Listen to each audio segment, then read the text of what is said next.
also lead namaz Jumu'ah. It is mustahab for Imam to read namaz Jumu'ah loudly, Surah Al-Hamd and Surah Jumu'ah in first rakat, Surah Al-Hamd and Surah Al-Munafiqun in second rakat. And there are two qunut. First qunut is before ruku' in first rakat. Second rakat has got qunut after ruku', and there you go to sajda. The thawab of namaz Jumu'ah is, of course, understood. But Quran has got a surah which is called Surah Jumu'ah, and an ayah for which Allah says, وَإِذَا نُودِيَ لِلصَّلَاةِ مِنْ يَوْمِ الْجُمُعَةِ فَاسْعَوْا إِلَىٰ ذِكْرِ اللَّهِ وَذَرُوا الْبَيْعَ ذَلِكُمْ خَيْرٌ لَكُمْ إِن كُنتُمْ تَعْلَمُونَ. And on the day of Friday, when you are called to go to prayers, go and rush to the prayers, leave all your businesses aside. In this there is good for you if you understand. So inshallah tomorrow, we expect to see mu'mineen in namaz Jumu'ah to share.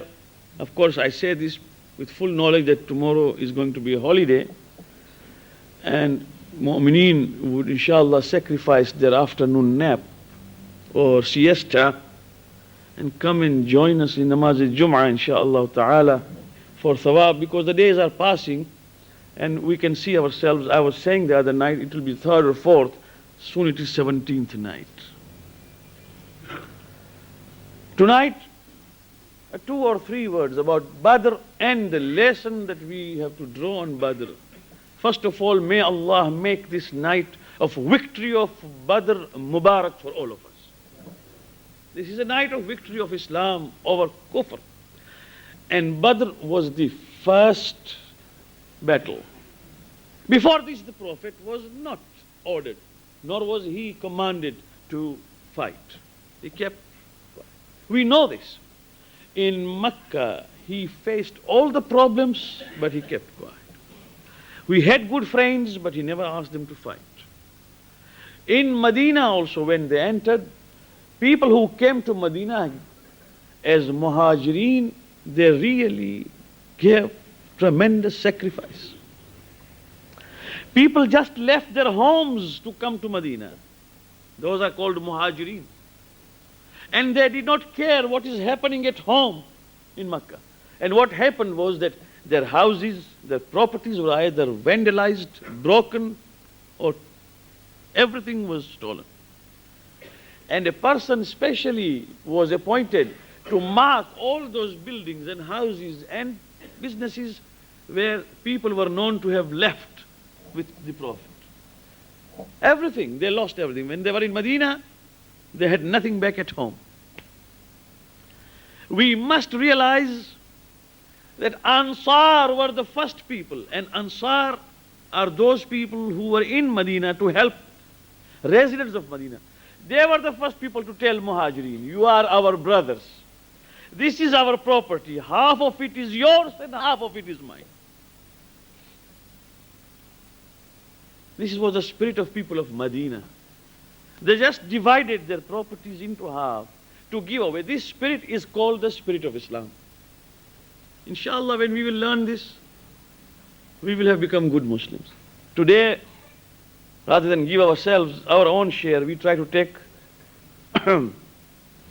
whatever comes in by itself, inshallah, is halal. But actually, it has got to be this spirit. Not only this, but I will say what they did. Ansar, rahmatullah alayhim, wa ridwanullah alayhim, they were those who helped the Prophet, and they showed the true spirit. Here, Abu Jahl, Atba and Utayba and Shayba and all those, Umayyah bin Khalaf, all the arch enemies of this Islamic mission and the Prophet were preparing for a fight. And it was in this fight that the Prophet had only 313 people with him, out of which 70 were from Muhajireen and the rest were Ansar of Medina, ill-equipped. There were no horses except few. There were no enough spears and there were no enough swords to fight. And they came to a place, وَلَقَدْ نَصَرَكُمُ اللَّهُ بِبَدْرٍ. Allah says in Quran, Allah helped you at the place called Badr. When this army came there, it was the month of Ramadan, to a place which was called Badr. The two armies faced each other. Abu Jahl always trying to shout, A'la al-Hubul. Hubul means the name of their particular statue whom they used to worship. A'la al-Hubul. And here the Prophet said, just tell them Allahu Akbar in answer. And they used to ask, Ya Rasulullah, are we going to fight with this? And the Prophet said, yes. Whoever has faith, listen to this. Whoever has iman, whoever has faith in Allah subhanahu wa ta'ala, and he has taqwa, and has sabr, no adversity on earth and no bad circumstances can defeat him. You just remain steadfast and we shall fight. And with that, when they proceeded, Allah in Quran says, when I saw the faith, and when I saw that patience and steadfastness, I sent down 3,000 malaika to help them, an army which the Muslims themselves did not see. But the kuffar saw new types of fighters and never understood who was fighting on behalf of Muhammad sallallahu alayhi wa sallam. Allah says, I sent 3,000. Quran says 3,000 malaika.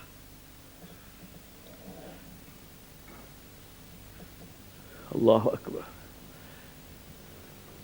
And this battle started with first man-to-man fight. 3 people came first, and from here came Hamza, uncle of the Prophet, Ali alayhi salam, and the third one was, I forget his name, but I think it was Ubaidah.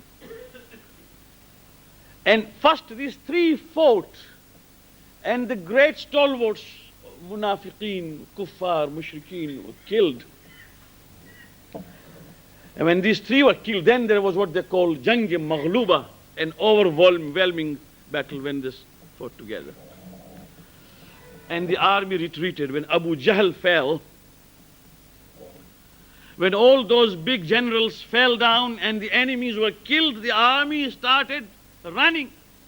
And here 70 people, or 75 people were killed from the kuffar of Quraysh, out of which all historians have written that 35 were killed by others and 35 were killed by Ali ibn Abi Talib salawatullah.